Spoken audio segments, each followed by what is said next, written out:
नमो अरिहंताणं नमो सिद्धाणं नमो आयर्याणं नमो उवज्जायाणं नमो लोये सवसाहुणम्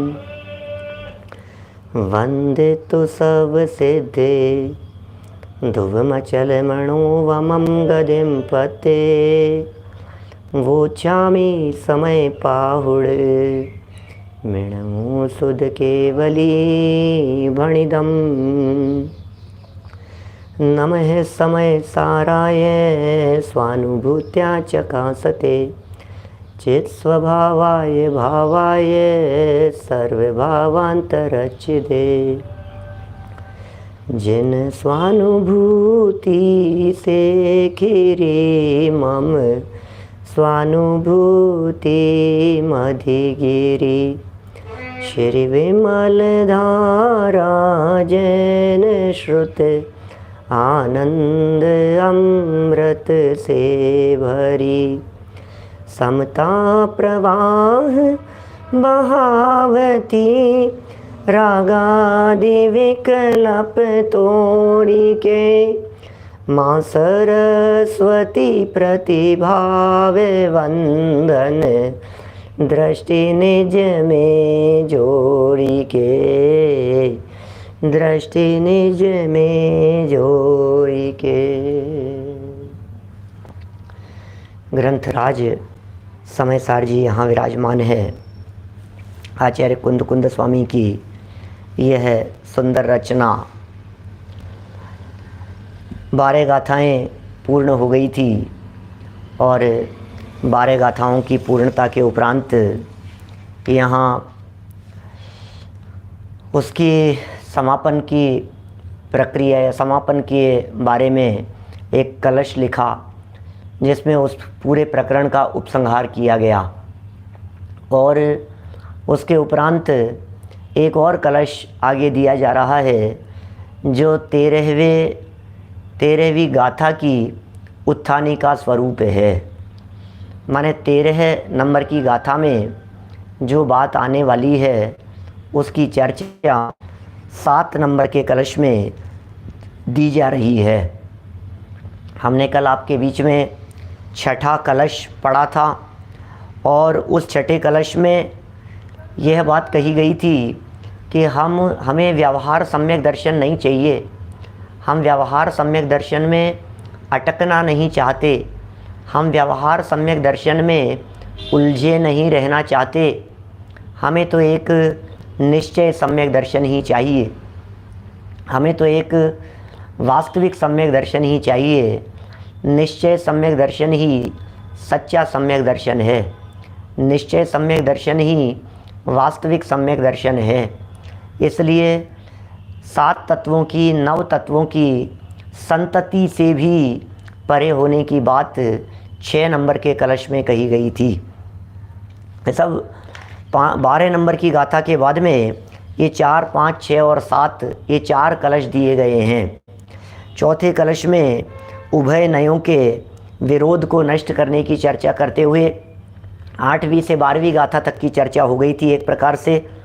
और फिर 5वें कलश में यह चर्चा हुई थी कि ये जो बात कही है ये व्यवहार नए किसको उपयोगी होता है और किसको अनुपयोगी होता है। माने 12वीं गाथा का उपसंहार जैसा यहाँ दिखाई देता था। छठे कलश में जो चर्चा की ये कहा कि वो जो शुद्ध निश्चय का विषयभूत भगवान आत्मा है, जो पूर्ण ज्ञान ज्योति घन स्वरूप है, वही वास्तव में अपनापन करने योग्य है। उसके अपनेपन का नाम ही सम्यक दर्शन है।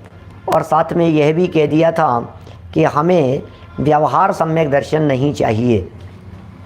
देखिए अंतिम पंक्तियाँ छठे कलश के अंत में जो थी वहीं से चर्चा को बढ़ाएंगे और 7वें कलश की तरफ बढ़ेंगे अपन।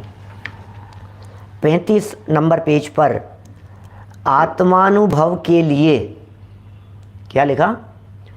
आत्मानुभव के लिए परमागम में दृष्टि के विषयभूत भगवान आत्मा का जो स्वरूप बताया गया है, आगम में, परमागम में, समय सारादि ग्रंथों में और जो अध्यात्म ग्रंथ हैं उन समस्त अध्यात्म ग्रंथों में आत्मानुभव के लिए, क्या आत्म अनुभूति के लिए जो कुछ भी स्वरूप बतलाया गया है, दृष्टि के विषयभूत भगवान आत्मा का जैसा स्वरूप बताया गया है, उसे आगम के अभ्यास से, क्या आगम के अभ्यास से एवं गुरु मुख से, आगम के अभ्यास से भी जानना है और गुरु मुख से भी जानना है, सुनकर अच्छी तरह समझना चाहिए। यही राजमार्ग है। क्या इसे ही राजमार्ग कहते हैं। ये कितनी सुंदर विधि बतलाई है, ये कितनी सुंदर बतलाई है कि आगम का अभ्यास कीजिए और उसके विषयभूत भगवान आत्मा को जानिए। कैसे जानना है? स्वयं अभ्यास करना है और गुरु मुख से सुन करके जानना है। क्या आगम का अभ्यास भी करना है, स्वयं आगम का अभ्यास कीजिए और गुरु के मुख से सुनकर अच्छी तरह समझिए। राजमार्ग तो यही है, विधि तो यही है। हो सकता है कुछ जगत में जीव ऐसे भी हों जिन जीवों को सामने गुरु मुख से उपदेश न दिखाई देवे, फिर भी सम्यक्त्व की प्राप्ति हो जावे। ऐसे जीवों के लिए हमारे यहाँ जिनागम में अधिगमज सम्यक दर्शन कह करके पुकारा है। अधिगमज तो उपदेश वालों के लिए, निसर्गज सम्यक दर्शन जिसमें कोई बाहरी उपदेश दाता नहीं हो, जिसमें कोई बाहर में उपदेश देने वाला नहीं दिखाई दे रहा, जिसमें गुरु मुख की चर्चा नहीं है, गुरु मुख से ऊपर उठने की जहाँ बात हो गई है। जब गुरु मुख से कोई दिखाई नहीं दे रहा, गुरु के मुख वाला नहीं दिखाई दे रहा, गुरु के उपदेशदाता नहीं दिखाई दे रहे हैं, ऐसी जब बात यहाँ कही गई है तो उसका अर्थ समझना चाहिए कि वे निसर्गज सम्यक्त्व वाले जीव हैं। उन्हें निसर्गत सम्यक दर्शन की प्राप्ति हुई है, लेकिन उन्हें भी कभी न कभी तो बात सुनने को मिली ही होगी। पूर्व संस्कार वश भी उन्हें जरूर सुनने को मिलती है, क्योंकि जब ये तन निसर्गाद अधिगमाद्वा ये तत्वार सूत्र का सूत्र दिया,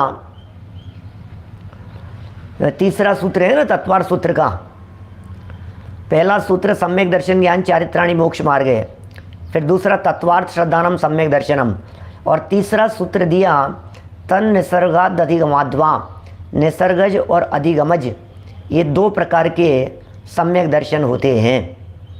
जब निसर्गज और अधिगमज दो प्रकार के सम्यक दर्शन की चर्चा की गई तो उसकी व्याख्या करते हुए सर्वार्थ सिद्धि में पूज्यपाद आचार्य देव ने, फिर राजवार्तिक श्लोक वार्तिक में सभी स्थानों पर यह बताया गया कि जो जो निसर्गज होता है वो अधिगमज भी होता है, जो जो अधिगमज सम्यक दर्शन होता है वो निसर्गज भी होता है।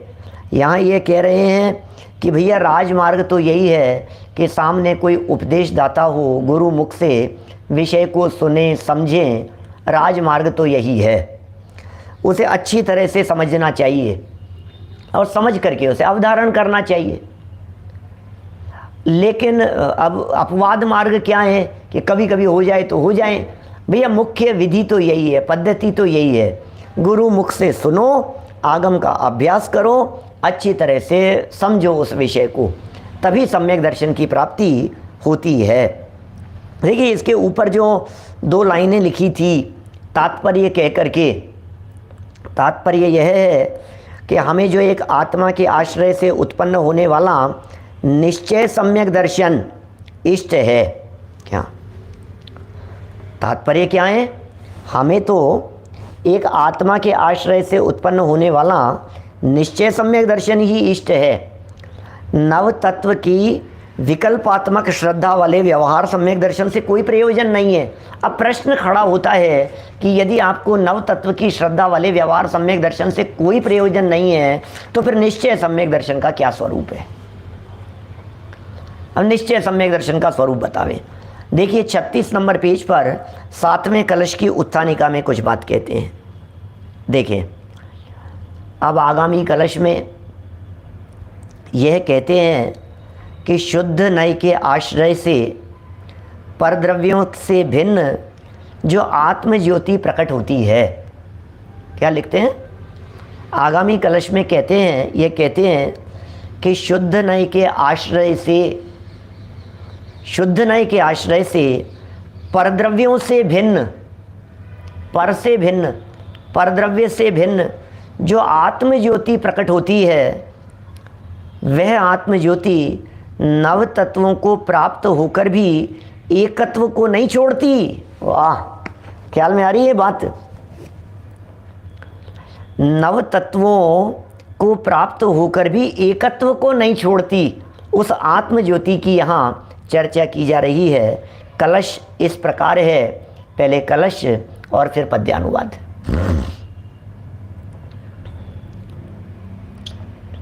अतः शुद्ध नयायतम प्रत्यग ज्योतिश्च कास्ति तत् नवतत्वगतत्वेपि यदेकत्वं न मुंचति।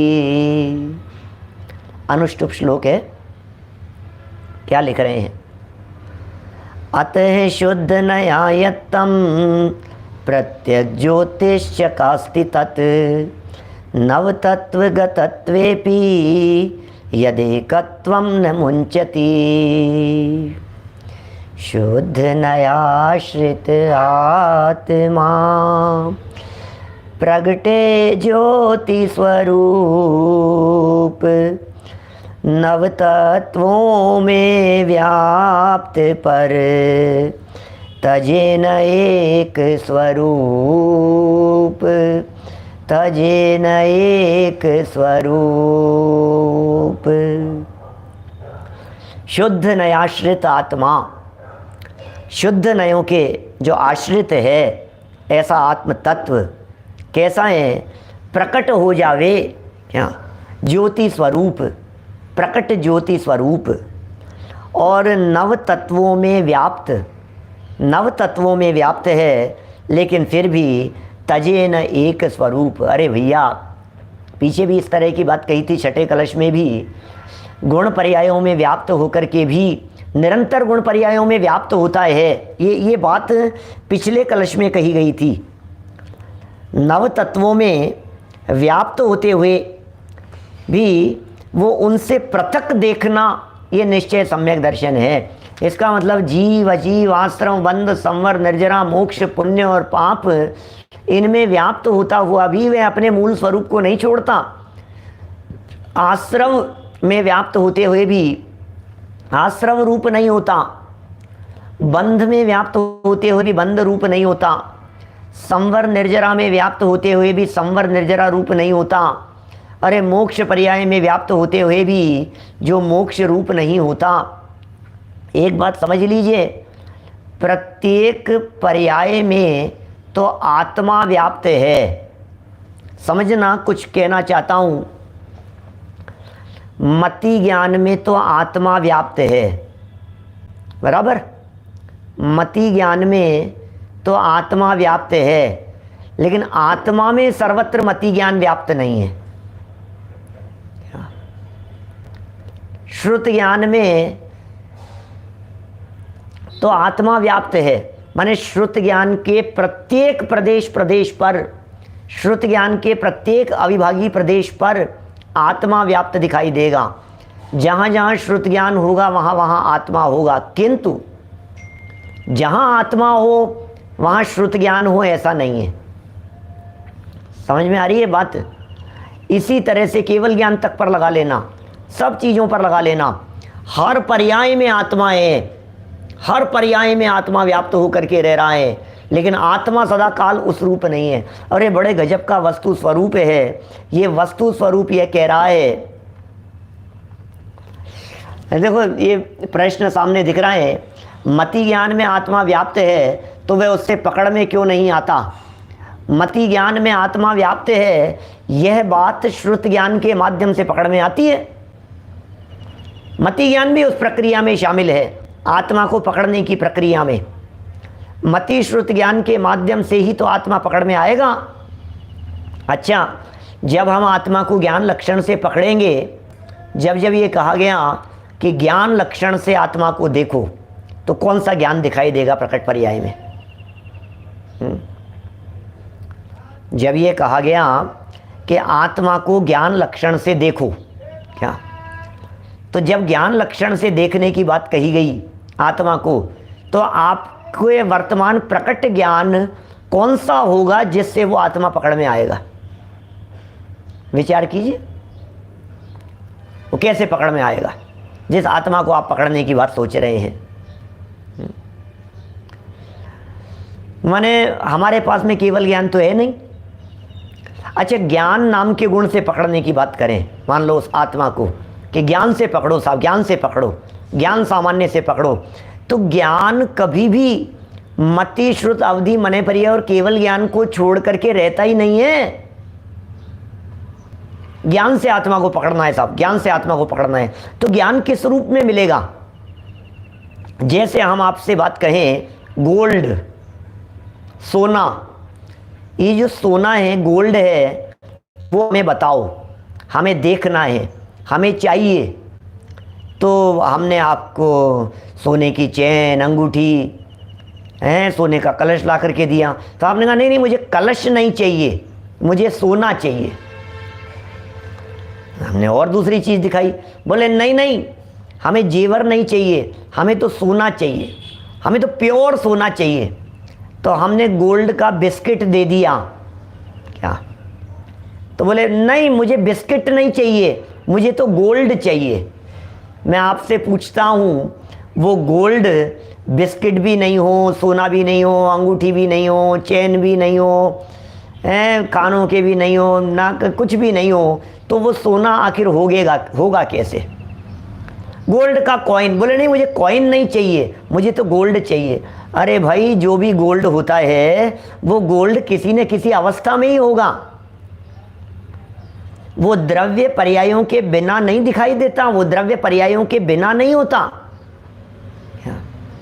लेकिन पर्यायों जितना ही यदि वो द्रव्य हो जावे तो पर्यायों के नाश के साथ साथ में द्रव्य के नाश का प्रसंग आवे। क्या समझ में आ रही है बात? प्रत्येक अवस्था में गोल्ड व्याप्त है, समझना। हमने जो भी देखा उस अवस्था में गोल्ड व्याप्त है। जिस भी अवस्था को आप देखेंगे उस अवस्था में गोल्ड, जिस भी अवस्था को देखेंगे उस अवस्था के अंदर गोल्ड होगा। गोल्ड की उस अवस्था के अंदर आपने कड़े देख लिए सोने के, तो उस कड़े रूप अवस्था में क्या व्याप्त है? बोले गोल्ड। लेकिन कड़े रूप अवस्था में गोल्ड व्याप्त होते हुए भी असली जो गोल्ड का जो मूल स्वरूप है वो कड़े रूप नहीं होता। क्योंकि गोल्ड यदि कड़ा हो जाता तो कड़े के टूटने के साथ साथ क्या गोल्ड खत्म हो जाता। कड़ापन नष्ट हुआ तो कड़ेपन के नष्ट होने के साथ साथ क्या गोल्ड ही नष्ट हो जाता। बिस्किटपन नष्ट होने के साथ साथ गोल्ड नष्ट हो जाता। लेकिन जब जब आपको गोल्ड देखना होगा तो कड़ा, कुंडल आदि अवस्थाओं के अंदर ही देखना होगा। यही बात यहाँ कह रहे हैं। आपको चैतन्य तत्व को देखना है, आपको आत्म तत्व को देखना है। तो यदि आपको आत्म तत्व को देखना है तो कैसे दिखेगा? क्या बोलो? यदि आपको उस आत्म तत्व को देखना है तो आत्म तत्व कैसे दिखेगा ये बताओ। किसी न किसी पर्याय में दिखेगा ना। ज्ञान मात्र आत्मा को देखना है, ज्ञान लक्षण से आत्मा को देखना है। तो या तो मति ज्ञान या श्रुत ज्ञान या अवधि ज्ञान या मने परिय ज्ञान या केवल ज्ञान। केवल ज्ञान वर्तमान काल में है नहीं तो होगा नहीं। अब रह गया अवधि ज्ञान, मने परिय ज्ञान। बोले अवधि और मने परिय ज्ञान का सद्भाव हमारे है नहीं, तो ज्ञान किस अवस्था में मिलेगा? तो बोले ज्ञान मति और श्रुत की अवस्था में मिलेगा। या तो मति ज्ञान अवस्था में मिलेगा या श्रुत ज्ञान अवस्था में मिलेगा। तो कहना चाहते हैं मति और श्रुत रूप जो ज्ञान की अवस्था है उस अवस्था में आत्म तत्व को पकड़ते हुए भी आत्मा मति रूप नहीं होता, ये यहां कहना चाह रहे हैं। नव तत्वों को प्राप्त होकर के भी, मति ज्ञान को ये आत्मा प्राप्त होकर के भी मति ज्ञान से एकत्व को प्राप्त नहीं होता। ये कितनी गजब की बात है। उन पर्यायों रूप परिणमित होता हुआ भी, उन पर्यायों में व्याप्त होता हुआ भी ये चैतन्य आत्म तत्व उन पर्यायों रूप नहीं होता।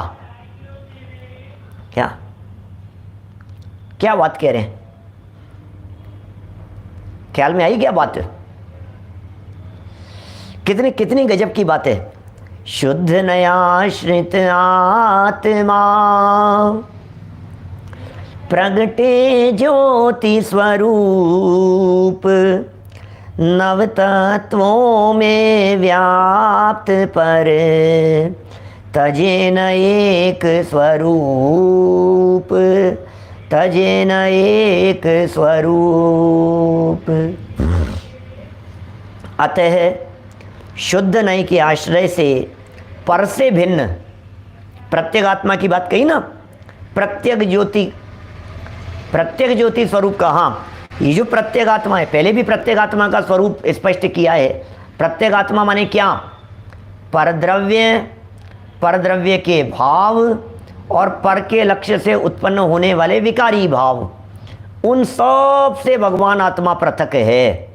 क्या? ज्ञान तो आत्मा का लक्षण है, ज्ञान तो आत्मा का पहचान चिन्ह है ज्ञान, लेकिन राग से पकड़ में आवे ऐसा आत्मा का स्वरूप नहीं है। समझ में आ रही है बात? ज्ञान तो पहचान चिन्ह है आत्मा का, लेकिन राग से पकड़ में नहीं आता आत्मा। कषाय से भगवान आत्मा पकड़ में नहीं आता, ऐसा है। शुद्ध नय के आश्रय से पर से भिन्न जो आत्म ज्योति प्रकट होती है, वह नव तत्वों को प्राप्त होकर भी एकत्व को कभी नहीं छोड़ती।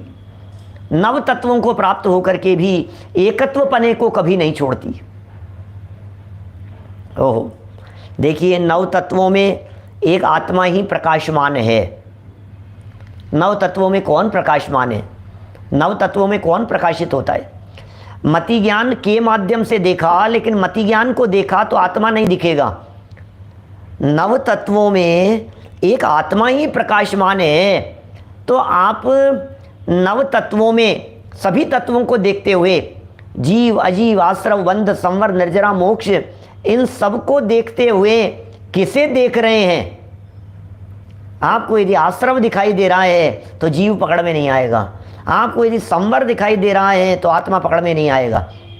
माने ऐसी बात समझिए कि यदि हमें वो कड़ा दिखाई दे रहा है तो गोल्ड पकड़ में नहीं आएगा।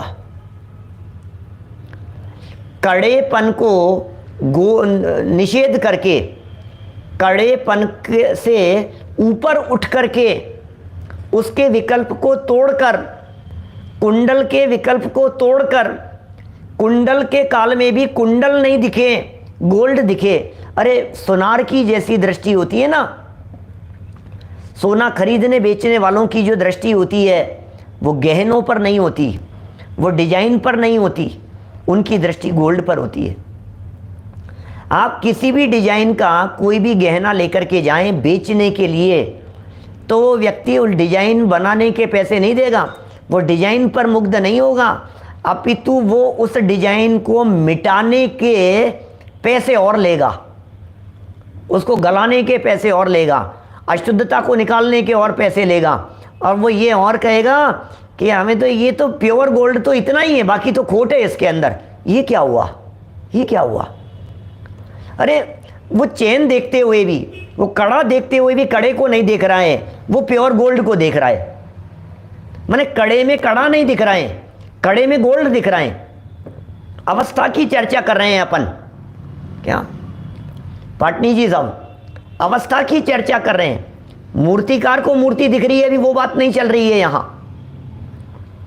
अभी ये कह रहे हैं वो जो अवस्था जो चल रही है, उस अवस्था में, गोल्ड की अवस्था में गोल्ड रहते हुए भी अवस्था नहीं दिख करके गोल्ड दिखे, ये बात। ऐसे ही मति ज्ञान श्रुति ज्ञान आदि अवस्था या नव तत्वों की अवस्थाओं में व्याप्त होकर के रहता हुआ भी बोले नव तत्व रूप नहीं होता, अपने एकत्व पने को नहीं तोड़ता, अपने एकत्व पने को नहीं छोड़ता। वो सदा काल गोल्ड तो जिस तरह से गोल्ड ही रहता है। 9 आभूषण बना लीजिए अलग अलग, पहले कोई आभूषण, फिर उसके बाद उसे तोड़ा, नया आभूषण, फिर उसे तोड़ा, नया आभूषण, फिर उसे तोड़ा, नया आभूषण, उसे तोड़ा, फिर नया आभूषण। 9 आभूषण बना दिए आपने, बराबर। अब 9 आभूषणों में सब में कौन व्याप्त है? बोले गोल्ड। तो ये कह रहे हैं सभी अवस्थाओं में व्याप्त होते हुए भी अपने गोल्ड पने को नहीं छोड़ रहा है। क्या? गोल्ड सभी अवस्थाओं में व्याप्त होते हुए भी, ये सोना सभी अवस्थाओं में व्याप्त होते हुए भी अपने स्वर्णत्व पने को नहीं छोड़ता। उसी तरह से यह चेतन नव तत्वों में व्याप्त होते हुए भी अपने चैतन्य आत्म तत्व स्वरूप को नहीं छोड़ता। ख्याल में आ रही है बात? क्या कहना चाह रहे हैं? बातों के अंदर थोड़ी सी गहराई है, उपयोग को एकाग्र करके समझना। इन अवस्थाओं के अंदर ही हमारे को अवस्थानातीत देखना पड़ेगा। अवस्था से अतीत देखना पड़ेगा। अवस्थातीत दिखेगी अवस्था और देखना है अवस्थातीत। दिखेगी अवस्था और देखना है अवस्था से परे। ये बात कह रहे हैं यहां। देखिए जरा, नव तत्वों में एक आत्मा ही प्रकाशमान है, क्योंकि नव तत्व रूप होकर भी क्या उसने अपने शुद्ध नय के विषयभूत सामान्य, नित्य, अभेद और एक स्वभाव को नहीं छोड़ा है। ये जो लोग नए चक्र की क्लास में द्रव्यार्थिक पर्यायार्थिक पढ़े होंगे, उन्हें ये चार शब्द बराबर ख्याल में आए होंगे।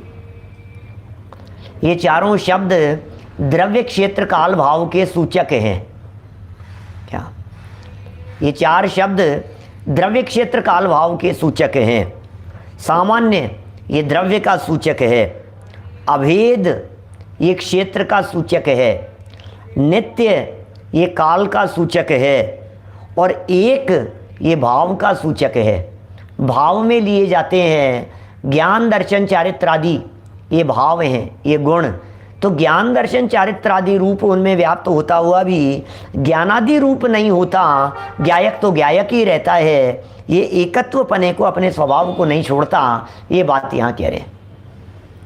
क्या? देखिए क्या कह रहे हैं ये।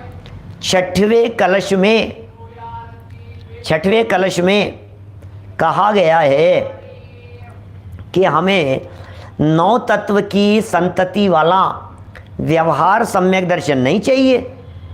क्या कहा था बोलो? छठे कलश में, छठे कलश का क्या विषय था? हमें नहीं चाहिए व्यवहार सम्यक दर्शन, भेद रूप सम्यक दर्शन नहीं चाहिए। जीव अजीव तत्वर आश्रव बंधरु संवर जानो, निर्जर मोक्ष कहे जिन तिन को ज्यों का त्यों सरदानो। हमको नहीं चाहिए ऐसा श्रद्धान। क्यों? क्योंकि विकल्प में आनंद नहीं है, क्योंकि विकल्पात्मक श्रद्धा में अनुभूति नहीं है। क्या? क्योंकि विकल्पात्मक श्रद्धा में वो अनुभव से स्खलन है। इसलिए जिस सम्यक दर्शन की बात कर रहे हैं वो सम्यक दर्शन निश्चय सम्यक दर्शन चाहिए। जहाँ विकल्प खड़ा हो जाता है वहाँ अनुभव नहीं होता। अनुभव के काल में किसी विकल्प को कोई स्थान नहीं होता, नए संबंधी विकल्प नहीं होते। उदयति न नए श्री अस्तमेति प्रमाणम। सब चर्चाएं धीरे धीरे आएगी। पूरा समय सारे भगवान आत्मा के स्वरूप को स्पष्ट करने के लिए ही समर्पित है। सब जगह पर पांचवी गाथा में प्रतिज्ञा की थी ना कि उसे ही दिखाऊंगा एकत्व विभक्त आत्मा को। तो ये वीतरागी संत कभी भी झूठ नहीं बोलते और अपने द्वारा की गई प्रतिज्ञा को भूलते भी नहीं हैं। तो यहाँ इन्होंने प्रतिज्ञा की उस भगवान आत्मा को देखने की, उस भगवान आत्मा को दिखाने की, तो वही तो दिखाएंगे। क्या? अभी आगे की मत सोचिए, पीछे क्या हो गया था उसकी मत सोचिए। आगे आएगा तब समझेंगे, आगे विस्तार से समझेंगे, आगे गहराई से समझेंगे, आगे उस कलश में आएगा, आगे उस गाथा में आएगा। अरे जब आएगा तब तक जीवन रहेगा या नहीं रहेगा? यहाँ इस गाथा और इस कलश के अंदर जो समझा रहे हैं यही समझ लो, आगे की बात मत करो। क्या? आगे कौन सी गाथाओं में, कौन से कलशों में क्या क्या आने वाला है, तो पता है क्या होता है, जब आगे की बात लगती है ना तो फिर यहाँ नहीं समझता है व्यक्ति। जबकि निश्चय सम्यक दर्शन की चर्चा तो यही समझा रहे हैं। अब आगे की क्या जरूरत है बोलो? अब हम जब बात यहीं समझा रहे हैं और फिर हम ये कहें, ये तो लिंगर ऑन करने वाली बात हो गई सम्यक दर्शन को। माने ये तो टाल रहे हो आप कि साहब सम्यक दर्शन, बोले हाँ क्या, अब अभी तो आगे आएगा ना तब समझेंगे, अभी तो हाँ, अभी तो ज़्यादा खुलासा नहीं है क्या।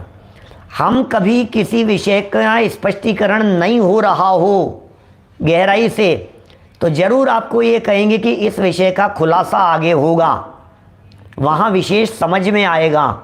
लेकिन यहाँ तो यही समझा रहे हैं, अभी इसको समझने के लिए आगामी गाथा के हवाले की ज़रूरत नहीं है। अभी 7वें कलश के अंदर जो शुद्ध नय का स्वरूप बतला दिया गया है, जिस व्यक्ति का कदाचित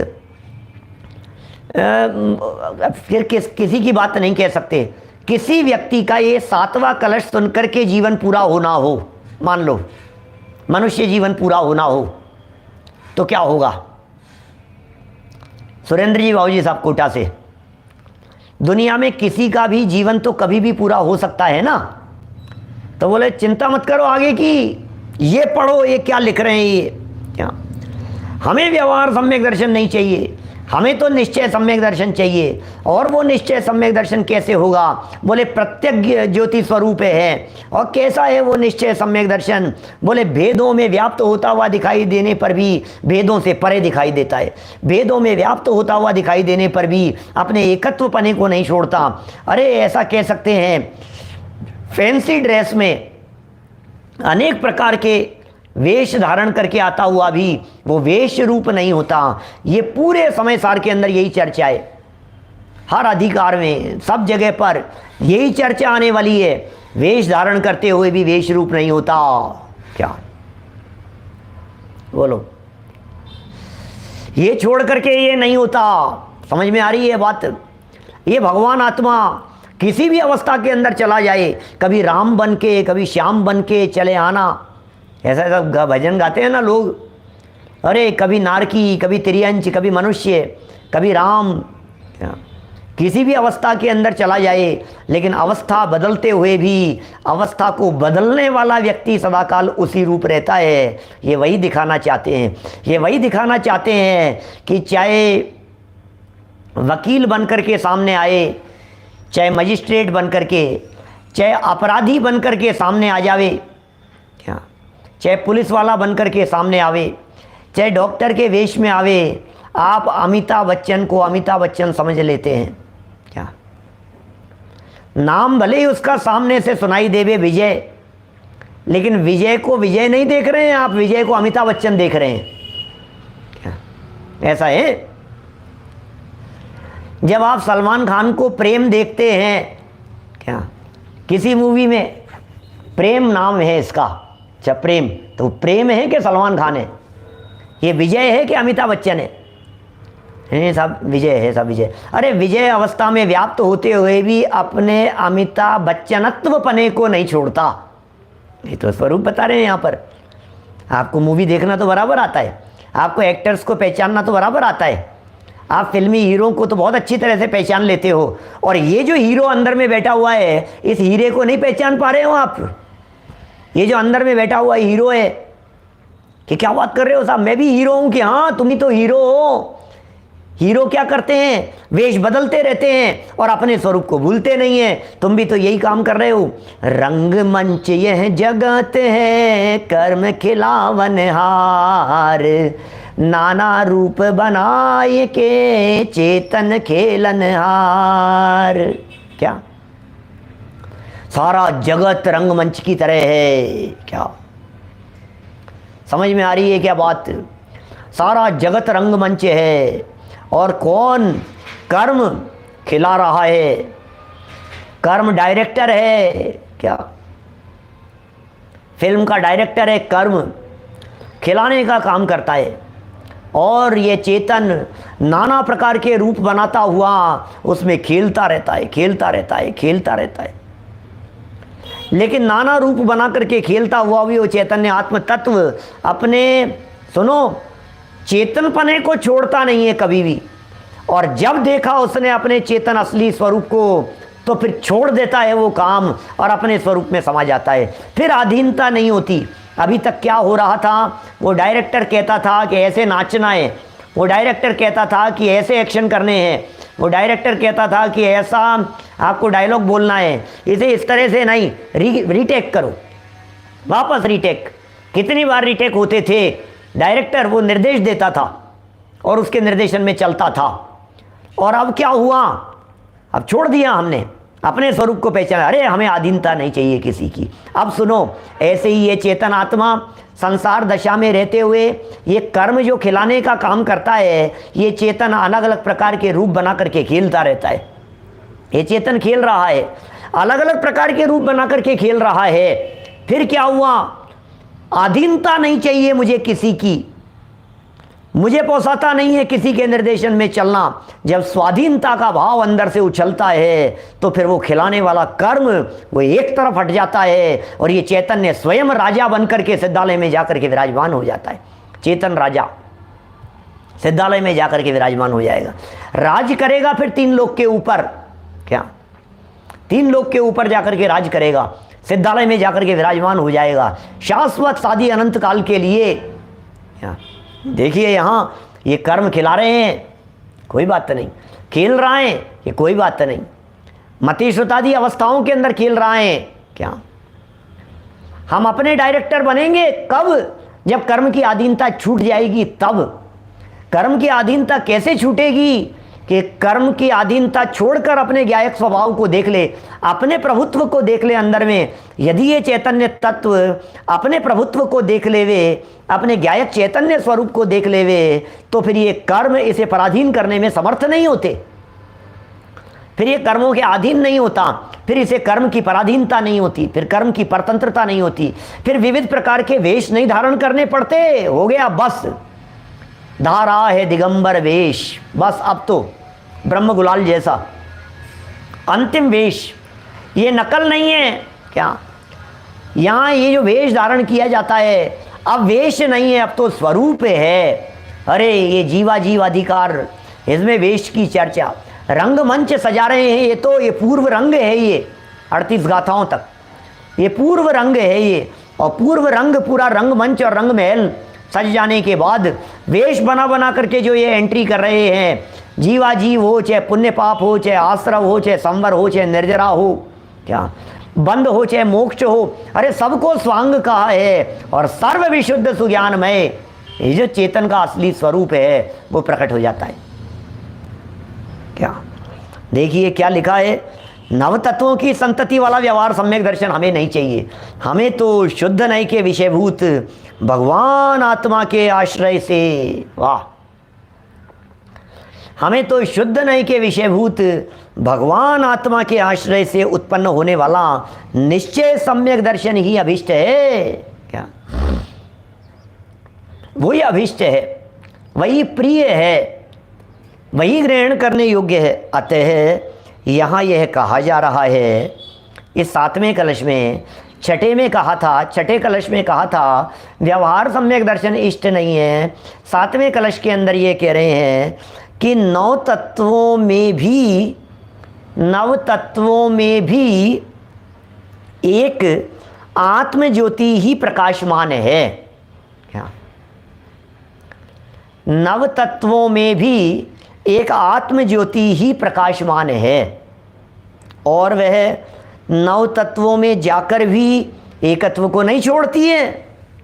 क्या सब जगह पर वही दिखाई दे रहा है प्रदीप पाटनी जी साहब, सब जगह पर वही दिखाई दे रहा है, वही व्याप्त दिखाई दे रहा है। वो अपने स्वरूप को नहीं छोड़ता। ये स्वरूप को नहीं छोड़ने वाली जो बात है, ये बात यहाँ एक्टर के एग्जाम पर लागू होती है। स्वरूप को नहीं छोड़ने वाली जो बात है ये गोल्ड के एग्जाम पर लागू होती है। इसलिए अन्य चीज़ों में उपयोग नहीं दौड़ाना। जो बात जैसी कही जाए, अरे बस ये चीज़ इसके ऊपर ऐसे घटित होती है, हूबहू घटित होती हुई दिखाई दे रही है, अरे वाह भाई वाह। और सब जो अपना अपना फील्ड के जो लोग हैं, जैसे समझिए, और दूसरा उदाहरण देता हूँ इसी बात को समझाने के लिए। जैसे आपने बेसन की मंगोड़ी बनाई दाल की, फिर उसको बना करके वो हो गई तो उसको खा लिया आपने, फिर बच गई थी, फिर सामने शाम को आपने उसको छौंक दिया तो आपने छौंक करके उसकी सब्जी बना दी है। तो ये जो बेसन था ये विविध अवस्थाओं रूप बदलते हुए भी बेसन ही तो है क्या। माने कोई व्यक्ति ये कहे और यार बेसन तो बहुत नुकसान करता है, बेसन मत खाया करो, तो कहने बेसन नहीं खाया हमने तो कड़ी खाई थी। अरे कड़ी माने क्या, बेसन नहीं हमने ये नहीं खाया, हमने तो ये लिया था। अरे ये मतलब क्या, उसमें कौन व्याप्त है ये देखो। आप देखते हैं, मेरे को तो ज़्यादा भोजन और किचन का बहुत ज़्यादा अनुभव नहीं है, बहुत ज़्यादा क्या कुछ भी नहीं है अनुभव किसी भी तरह का, लेकिन फिर भी मैं ये बात जानता हूँ कि ये कुछ न कुछ बदलते रहते हैं, शेप बदलती रहती है, चीज़ बदलती रहती है, मटेरियल वही होता है, उसे कन्वर्ट कर देते हैं, इसके बचे हुए को उसमें, उसके बचे हुए को उसमें, उसको उसमें मिला करके कन्वर्ट कर देते हैं। तो होता रहता है, कुछ ना कुछ नाटक चलते रहते हैं। लेकिन इन सब में व्याप्त वही है या नहीं है, बोलो। शुगर किसी भी फॉर्म में जाने के लिए मना करते हैं ना, जिसके डायबिटीज़ बहुत ज़्यादा हो उसके लिए डॉक्टर क्या कहता है कि किसी भी फॉर्म में हो लेकिन ये शुगर नहीं जानी चाहिए बॉडी में, किसी भी फॉर्म में नहीं जानी चाहिए, ये बात बोलते हैं ना। तो फिर आप ये कहो नहीं मैंने चीनी तो नहीं खाई थी, मैंने तो लड्डू खाया था। अरे भाई लड्डू में क्या व्याप्त था, लड्डू में कौन था कि चीनी ही तो थी। अवस्था बदली है उस चीनी की कि नहीं मैंने चीनी नहीं खाई, मैंने तो चाशनी खाई थी। अरे भगवान, मैंने चीनी नहीं खाई, मैंने तो चाशनी खाई थी। मैंने चीनी चाशनी नहीं, मैंने तो बूरा खाया था। अरे क्या बात कर रहे हो आप, समझ में नहीं आ रही है तुम्हारे को। ये वही है, सब में वही व्याप्त हैं। देखिए ऐसे नव तत्वों में एक आत्म ज्योति ही प्रकाशमान है। ओह, प्रकाशमान है इसलिए पकड़ में आ सकती है, और वह नव तत्वों में जाकर भी एकत्व को नहीं छोड़ती है। ओह, वो नव तत्वों में जाकर के भी एकत्व को नहीं छोड़ती है। तो कैसी सुंदर बात कह रहे हैं, सुनिए जरा। नव तत्वों में जाकर के भी एकत्व को नहीं छोड़ती है। तात्पर्य सुनिए जरा क्या है, निष्कर्ष बतलाते हैं। तात्पर्य यह है कि निश्चय और व्यवहार सम्यक दर्शन, क्या तात्पर्य कहते हैं, निश्चय सम्यक दर्शन और व्यवहार सम्यक दर्शन अलग अलग नहीं होते। इसका मतलब देखो, आप उदाहरण को देखना जरा। जब हमने कड़ा देखा था, जब हमने कुंडल देखा था, तो कड़े और कुंडल को देखने पर देखना ये व्यवहार से है, और कड़े और कुंडल की अवस्था में भी गोल्ड देखना ये निश्चय से। क्या समझ में आ रही है बात? माने देखने की दृष्टि में फर्क है, वो वही है, पदार्थ वही है, देखने का फर्क है। ये दोनों अलग अलग नहीं है। गोल्ड अलग हो और कुंडल अलग हो ऐसा नहीं है। कुंडल और कड़ा और गोल्ड, कड़ा और गोल्ड ये दो नहीं है। क्या एक पर्याय की अपेक्षा से बातें हैं, एक द्रव्य की अपेक्षा से बातें, इतना है। और द्रव्य और पर्याय दोनों एक साथ ही रहते हैं। ये कहना चाह रहे हैं यहाँ निश्चय सम्यक दर्शन, व्यवहार सम्यक दर्शन कोई अलग अलग नहीं होते हैं कि नहीं साहब मुझे तो निश्चय सम्यक दर्शन चाहिए, मुझे तो व्यवहार सम्यक दर्शन नहीं चाहिए। कि नहीं साहब सुनो भाई साहब, प्रमोद जी आपके यहाँ गोल्ड का काम है ना, हमें गोल्ड चाहिए। ठीक है पंडित जी, अवेलेबल करा देंगे। कितना चाहिए बतलाओ आप। क्या कि मुझे प्योर गोल्ड चाहिए। कि हाँ हाँ प्योर गोल्ड, आप क्या बात करते हो आप, तो कितना चाहिए? मैंने कहा यही कोई 10-5 तोला चाहिए, कोई बात नहीं, जितना भी जो भी थोड़ा, तो ठीक है उपलब्ध करा देंगे। अब आप कुछ लेकर के आए, हम कहा अरे नहीं मुझे तो गोल्ड चाहिए था, मुझे जेवर नहीं चाहिए, मुझे गहने। अरे पंडित जी प्योर दिला देता हूँ आपको, बिस्किट दिला देता हूँ उसका। कि नहीं, यही कह रहे हैं यहाँ भाई उसे बिस्किट देखेंगे, ये दृष्टि व्यवहार है, और इसमें प्योर गोल्ड पना ही दिखाई देगा, ये दृष्टि निश्चय है, ये दो नहीं है। क्या द्रव्य तो वही है, रोल अलग अलग होते हैं। दिनेश भाई जी सही कह रहे हैं। देखो तात्पर्य यह है कि निश्चय और व्यवहार सम्यक दर्शन अलग अलग नहीं होते।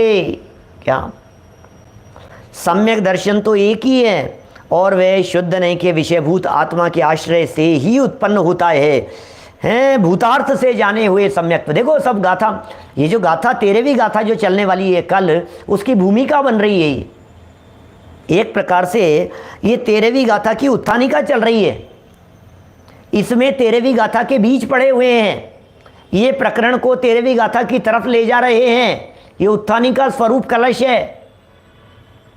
हाँ, शुद्ध नहीं के विषयभूत आत्मा के आश्रय से ही उत्पन्न होता है निश्चय सम्यक दर्शन। सम्यक दर्शन तो एक ही है। अरे भाई मोक्ष मार्ग दो नहीं है, मोक्ष मार्ग का निरूपण दो प्रकार से। पंडित टोडरमल जी साहब कह रहे मोक्ष मार्ग दो नहीं है, मोक्ष मार्ग का निरूपण दो प्रकार से। सम्यक दर्शन दो नहीं है, सम्यक दर्शन का निरूपण दो प्रकार से। सोने दो नहीं है, गोल्ड दो नहीं है, गोल्ड का निरूपण दो प्रकार से, उसे देखना दो प्रकार से है। क्या तात्पर्य यह है, तात्पर्य में निष्कर्ष निकालते हैं दादा। तात्पर्य यह है कि निश्चय और व्यवहार सम्यक दर्शन अलग अलग नहीं होते। सम्यक दर्शन तो एक ही है, सम्यक दर्शन तो एक ही है, और वह शुद्ध नहीं के विषयभूत आत्मा के आश्रय से ही उत्पन्न होता है। वो निश्चय सम्यक दर्शन, वो शुद्ध सम्यक दर्शन, वो असली सम्यक दर्शन निश्चय नहीं के विषयभूत आत्मा के आश्रय से ही प्रकट होगा, भूतार्थ नहीं के आश्रय से ही प्रकट होगा, प्रकट होता है, उत्पन्न होता है। उक्त निश्चय सम्यक दर्शन के धारक को, जो निश्चय सम्यक दर्शन के धारक थे, क्या